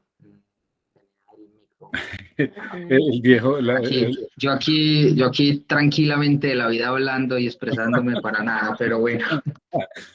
la mejor intervención de tu vida en ese minuto. No, yo técnicamente aquí hablando, profe, para nada, pero bueno. Dale. Las mejores clases las he dado con el micrófono en silencio. Básicamente, profe, pero bueno. Entonces, comienzo. El tema que voy a tocar hoy, pues, es la xenofobia. Para, pues, como una introducción de básicamente qué es la xenofobia, podemos decir que es el sentimiento de odio, repugnancia y hostilidad hacia el extranjero. Se manifiesta a través de creencias, actitudes y comportamientos hostiles hacia las personas de origen distinto al propio, como el desprecio, la discriminación y la agresión física y verbal. Básicamente es como el resumen más, digamos que simplificado que puede pues obtener, ¿cierto? Puede decirse digamos que la xenofobia tiene un tipo de discriminación que es básicamente basada por prejuicios históricos, que también puede ser religiosos, culturales y nacionales. Digamos que muchas veces la xenofobia va justificada pues en la segregación de distintos grupos étnicos, pues como todos lo sabemos, somos diferentes en distintas formas de ser, con el fin de perder la identidad propia, ¿cierto? Ese es el miedo más fuerte que hay. Muchas veces la xenofobia viene pues como arraigada básicamente al miedo y al repudio del extranjero, porque básicamente podemos decir que la misma palabra dice seno, que es extranjero, y fobia es miedo y repudio. Entonces, digamos que muchas personas sienten miedo y repudio al miedo de perder la identidad, básicamente. Pero también puede ser un problema que implica mucho el estado económico de la gente y también la situación social que en muchas ocasiones las personas que son residentes tienen esa sensación de que el foráneo o la persona pues que viene del extranjero vienen a quitarle ciertos beneficios o ciertas oportunidades a los mismos nacionales. La sensación general, eso es realmente una sensación que va generalizada en todo el mundo y que digamos que básicamente yo creo que varias personas las hemos podido palpar. Digamos que hay varios tipos de xenofobia. Yo no creo que estas sean las únicas, pero digamos que fueron como que las que más pude ver resaltadas. Entonces, por ejemplo, podemos hablar de la sinofobia, que es el miedo injustificado a China y su cultura, hablando del tema, pues, de que el tema de los chinos, debido a la cultura de ellos, al tipo de comida que ingieren, a la forma en la que ellos como que se pueden identificar, pues crea cierto miedo y perjuicio pues a la sociedad. También el antigermanismo, que es el miedo y odio, digamos que es a la fobia hacia los alemanes y su pueblo. Podría ser la forma en la que ellos interactúan o se mueven pues en su ambiente. La anglofobia, el odio y miedo al pueblo inglés. La islamofobia, que es los sentimientos de hostilidad hacia el Islam y los musulmanes. Digamos que podemos evidenciar de que La xenofobia más que todo va a la diferencia cultural que hay entre países, básicamente. También puede ser, como lo podemos ver, de origen religioso, sexual, racial, a nivel social, podemos verlo mucho al transcurso de toda la vida y en todo el trayecto pues, de la existencia como tal. Una de las formas más claras de ver la xenofobia de una forma moral es, digamos, evidenciando el tema de hace 70 años, el de Hitler, que digamos que fue un hombre que tomó el poder y digamos que eh, generalizó esa rabia y ese odio al pueblo judío, tanto pues lo que ya conocemos todos, pues que fue el Holocausto, ¿cierto? Mm, como podemos evidenciar en las imágenes, es muy generalizado pues la xenofobia en distintos países, de distintas formas, y digamos que todo ha sido como básicamente lo mismo, no perder como la identidad nacional, como digamos que ser como muy, digamos, lo nuestro nada más y nada para nadie. Profe, pues yo tengo un video que no sé si pueda compartirlo en este momento con ustedes para, digamos que abarcar bien. ¿Cuánto dura? 5 minutos, profe. Dale, no, dale, sí, dale, no hay problema. Entonces, como ayuda como pues a visualizar pues lo que, mm, lo que es básicamente pues la xenofobia. Entonces, denme un segundito, Inge. Yo cierro unas cosas acá. Es que como estoy trabajando desde el computador del trabajo, entonces...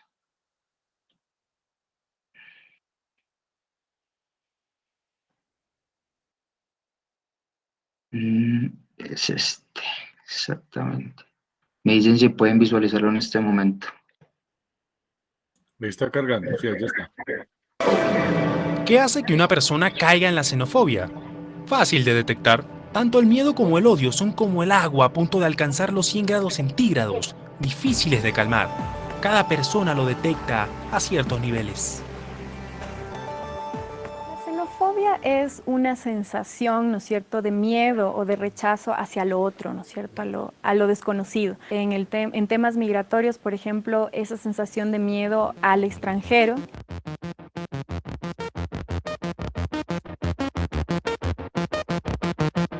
Xenofobia.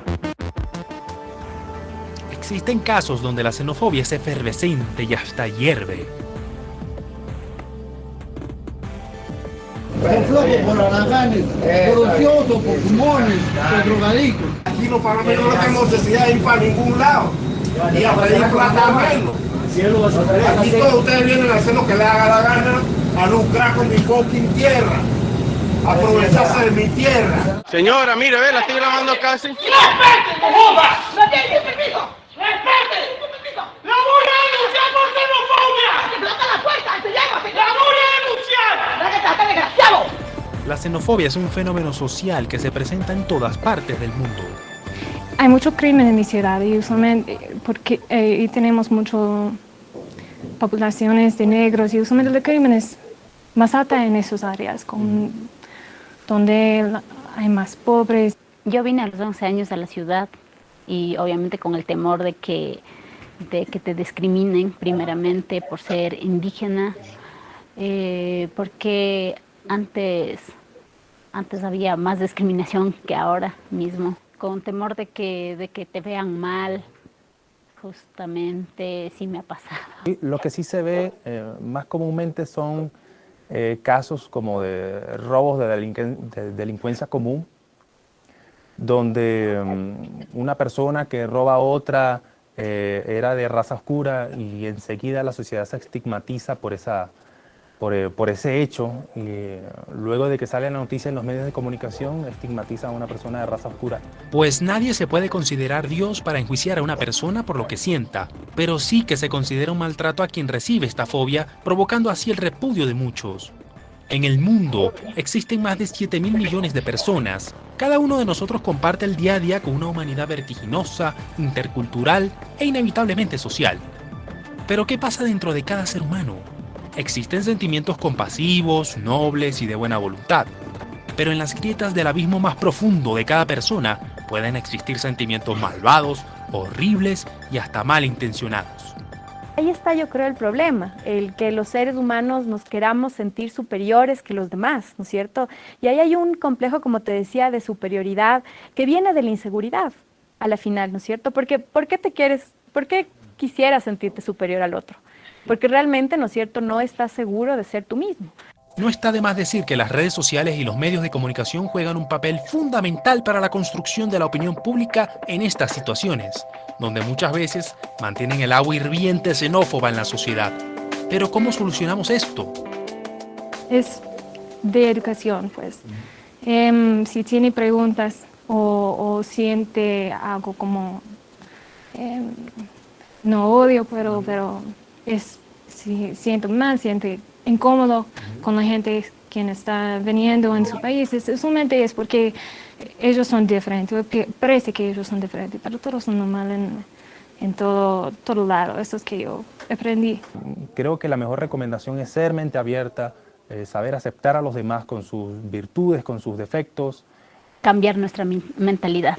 Creo que deberíamos cambiar la mentalidad nosotros, todos, y aceptar a la gente como son, con su cultura diferente, con las tradiciones que son distintas de cada país, obviamente, con su vestimenta, que somos diferentes. Tenemos que cambiar la mentalidad y que todos somos iguales y que todos nos merecemos respeto y oportunidades de trabajo. En nuestra región, desde el año 2013 se inició una curiosa ola migratoria. Debido a la conocida crisis política y económica en Venezuela, cientos de miles han abandonado sus sueños y metas a cumplir en el país caribeño para enrumbarse a países como Colombia, Ecuador, Perú, Chile y Argentina. ¿Cómo podremos evitar o enfriar nuestras aguas emocionales para evitar caer en la xenofobia? Nosotros podemos también sacar nuestro lado humano, ¿no es cierto?, y dejar al lado, ¿no es cierto?, muchas inseguridades, muchos miedos, y comenzar a conocer a la población venezolana. De repente esa es una buena oportunidad para sacarnos de esos estereotipos que nosotros podamos tener. Solo para que lo sepas, existe un término interesantísimo creado en los años 90 por la reconocida filósofa española Adela Cortina, que se denomina aporofobia, que consiste en el rechazo o fobia al pobre o al que no tiene medios y al desamparado. Lo curioso es que en la última ola migratoria venezolana de 2017 hasta hoy día, está integrada por numerosos ciudadanos de muy bajos recursos. ¿Y tú? ¿Cómo te sientes al respecto? ¿Sientes xenofobia? ¿Aporofobia? ¿Te has imaginado alguna vez recibir un rechazo como estos? Sepamos reconocernos a nosotros mismos y a la vez reconocer al otro con sus virtudes y defectos como seres humanos y como sociedad. Bueno, pues ahí como pudimos evidenciar en el video, nos hablaba mucho de lo más reciente, que es el tema pues con Venezuela.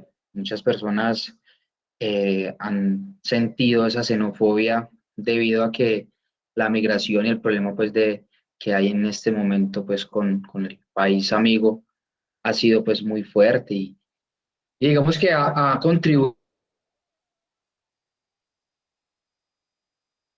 Se te fue el audio otra vez, Alejandro. Y vuelvo y hablo. Bueno, como estamos evidenciando pues en el video, podemos palpar básicamente lo que es la xenofobia y más hoy en día con lo que es Venezuela y que es básicamente nuestro país amigo, que muchas personas se han sentido xenófobas debido pues a la transcurso pues de tantas personas que día tras día van pues migrando y pues es muy bueno recordar que en su momento nosotros éramos los que migrábamos para Venezuela y pues digamos que en cierta manera no se veía como tan mal como muchos de los nacionales vemos ese problema pues de la migración. Entonces básicamente el video nos expresa y nos muestra el tipo de xenofobia que hay tan generalizada en tantos países, básicamente es algo mundial y que día tras día se venido evidenciando de una manera más palpable, ¿cierto? Que ha sido pues algo más fuerte y de una manera pues ha sido pues como más generalizada la xenofobia. Bueno, para concluir, terminando pues aquí con la exposición, pues ya terminando acá, me gustaría pues, fue algo que vi mientras estaba haciendo pues la consulta, que fue pues como digamos un poema que expresa básicamente lo que es la xenofobia como tal. Pues el autor, digamos que es una página que se llama Poemas que nunca se escribirán. Y dice que la pobreza es la eternidad derrotada y desnuda. Enmudece y duerme sin cambiar el día. Entra con violencia donde nadie entra. Viste harapos de amor, nadie pregunta nada. El padre, racismo social. Mano de obra barata, trabajadores de día y noche, piden poco y sufren mucho. La madre, desprecio cultural. Ciudades dormitorios abandonadas, lunas de rechazo a la integración. Eran tres y ninguna era nada. Prejuicio, temor e ignorancia. Bucle de odio, injusticia, temor, goce de insatisfacción, delirio de miedo, intolerancia, agresión, estigmatización, exclusión, enfrentamiento. Rostro de un rincón perdido. Detrás de tu miedo, otro miedo. Entre muros de cemento, concertinas y cal viva esperándote. Y pues eso sería como todo por hoy. Dale, no, muchas gracias Alejandro. Además también agradecer el poema de cierre, que me parece que es una bella forma como de terminar esto. Bueno, ahí tenemos, creo que alcanzamos como otra exposición. Podemos ir mirando en los días que vienen igual para seguir como trabajando estos temas. John Fernando, ¿estás por ahí? Sí, señor. Dale, entonces si quieres, vamos contigo para hacer como la última exposición de hoy y ya la próxima sesión y las siguientes podríamos ahondar en todos estos temas porque pues finalmente son como trascendentales. Ahí sobre el tema de la xenofobia también hay algunas películas y material audiovisual que quisiera trabajar, pero bueno, vamos contigo, John Fernando, y seguiremos también los próximos días profundizando en este tema que planteó Alejandro. Listo, claro que sí, profe. Bueno, pues yo la verdad no hice la diapositiva porque me pareció pues que era como más acerca de los temas que hemos visto. A mí me tocó el suicidio, ¿cierto? Perfecto, dale. Entonces, ¿qué es el suicidio? Es la acción de terminar con la vida de manera propia, ¿cierto? Entonces, la verdad, sobre este tema, uno encuentra demasiada información, ¿cierto? Por ejemplo, podemos ver que en la actualidad las causas del suicidio son muy variadas. ¿Por qué son muy variadas? Porque ahora hay algo que se llama, que hay un campo de estudio que lo respalda, que se llama la suicidología, qué pena, que es como el estudio de todos estos fenómenos en el ámbito social, en el ámbito cultural y en el ámbito religioso. Resulta que con todo este tema del suicidio se ha llegado a ver que desde la antigüedad al principio se tomaba como si fuera un crimen, ¿cierto? Pero resulta que ahora, espérenme un segundo. Igualmente, gracias. Dale, no te preocupes.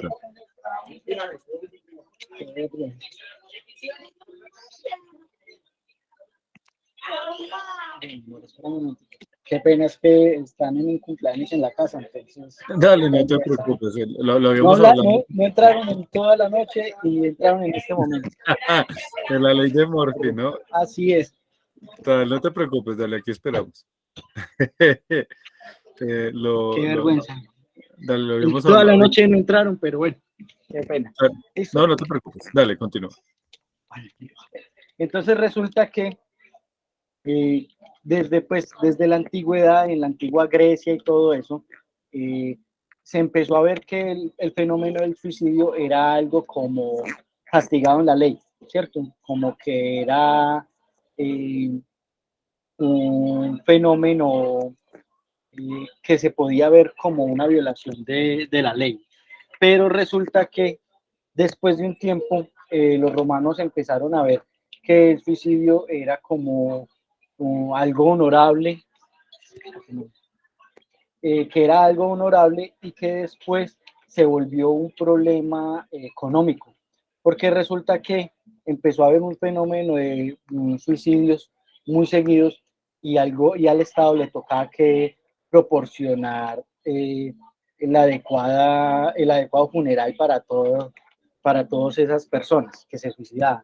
Entonces, debido a eso, lo volvieron a declarar como algo, como delito, por así decirlo. Entonces, ya llevándolo a los otros factores de riesgo que ha tenido el suicidio, en la actualidad se puede ver que está por la salud mental, como depresiones, espectros autistas, trastornos mentales, porque ahora en el suicidio se ha encontrado que es algo más como de salud mental, que como por la decisión que toman las personas de finalizar con la vida. En otras culturas, por ejemplo, como la cultura japonesa, se encontró que el suicidio es más como algo por la vergüenza, como por el honor, que personas de alto rango social y militar decidían, cuando fallaban pues en sus misiones o fallaban pues en sus condiciones de vida, fallaban pues en sus se me fue la paloma.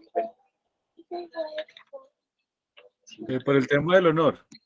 Sí, exacto. Por ejemplo, en los japoneses se llamaba el harakiri, que era la decisión de finalizar con la vida de una manera honorable. Por ejemplo, cuando perdían una batalla o cuando, digamos, habían agraviado a alguien de una manera pues tan ofensivo que la gente decidía mejor terminar con su vida. Entonces, hasta ahí ha llegado pues como en el fenómeno pues del honor. Y resulta que en muchas religiones, se ha encontrado que el suicidio es algo que no está permitido. Por ejemplo, en la religión judeocristiana es considerado más como un pecado, ¿cierto? Que inclusive los católicos, cuando las personas se suicidan, son excomulgados. O sea, se van directamente al infierno y no tienen redención. Y aparte de eso, por ejemplo, en el Islam hay una cosa que se llama el yihad, que según el Islam también está prohibido el suicidio. Pero, por ejemplo, en el caso de las Torres Gemelas, ellos estaban en las personas que tomaron los aviones y secuestraron pues, los aviones, ellos estuvieron bajo la ley del yihad, que es como una norma, pues como algo del Corán que les dice a ellos que es una guerra santa y que en esta guerra santa ellos combaten a Satanás de esa manera. Y entonces entre más infieles se lleven y más infieles lleven a la muerte, entonces como que más honorable es la muerte en el yihad. Ese por ese lado, ¿cierto? Pero resulta que se vio también un fenómeno de los suicidios colectivos, que sectas religiosas que no apoyaban, pues que sectas religiosas... Compañero, le interrumpo un momentico. Profe, qué pena, me desconecto que me toca movilizarme de aquí del OTP, entonces me desconecto.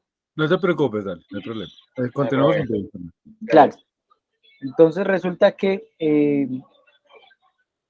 bueno, los suicidios colectivos, que fueron algo muy famoso, más o menos como en los años 50, 60, en donde líderes religiosos con promesas pues de la vida eterna y de que ellos eran redentores y que iban a resucitar y todo eso, a las comunidades que tenían ya involucradas, los iban adoctrinando para cometer suicidios colectivos.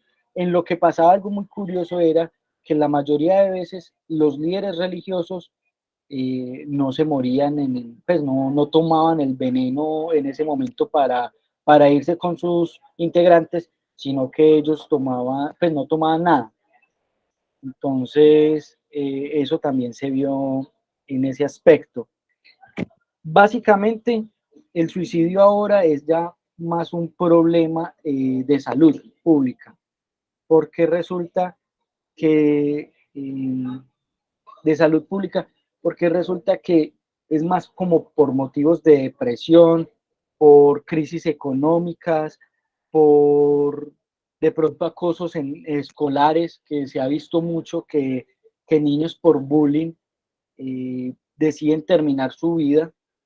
Entonces hay muchos casos en los que niños, porque les hacen bullying en el colegio, ¿cómo les digo yo?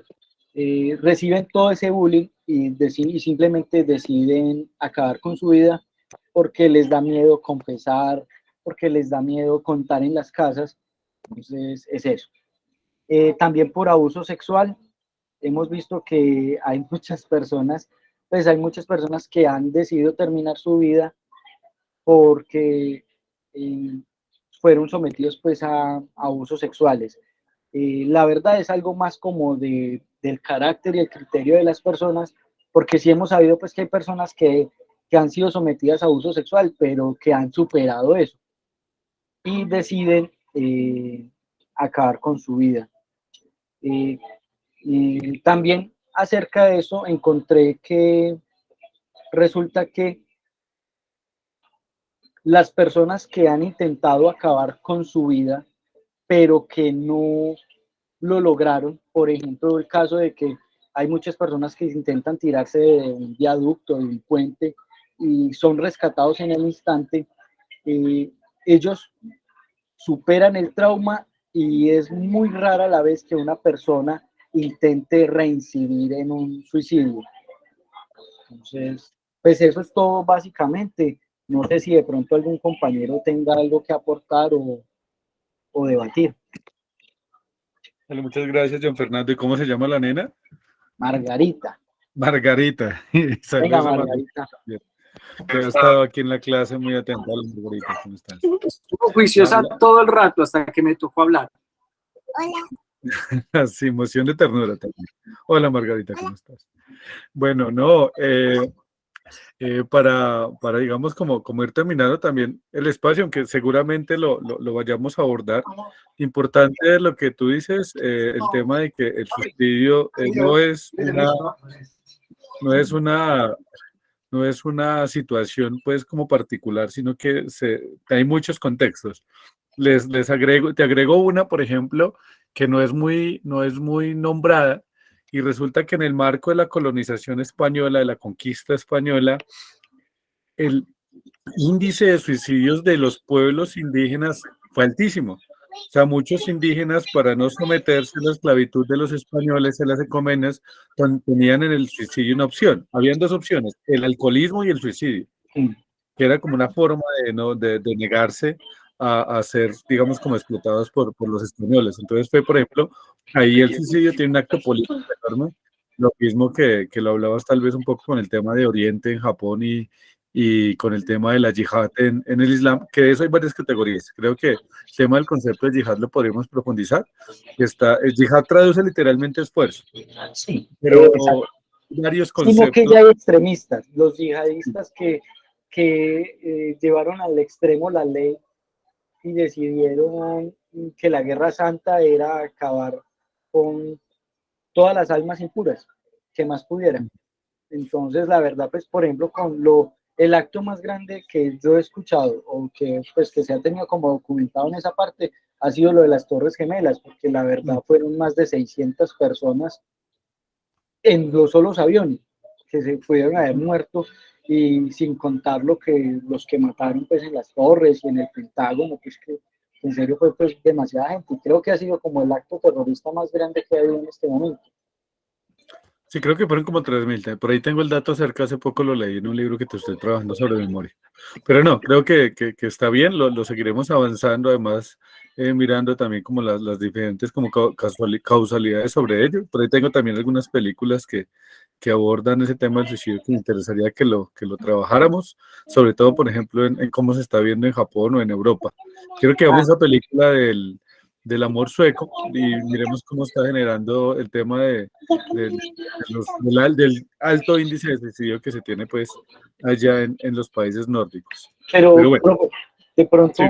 una cosita que yo en lo que estuve investigando, resulta que en Japón, no sé si eso sea suicidio o qué, pero hay mucha gente que se está matando por exceso de trabajo. O sea, ya Sí. la vida, pero no sé si eso cabe dentro pues del rango de suicidio.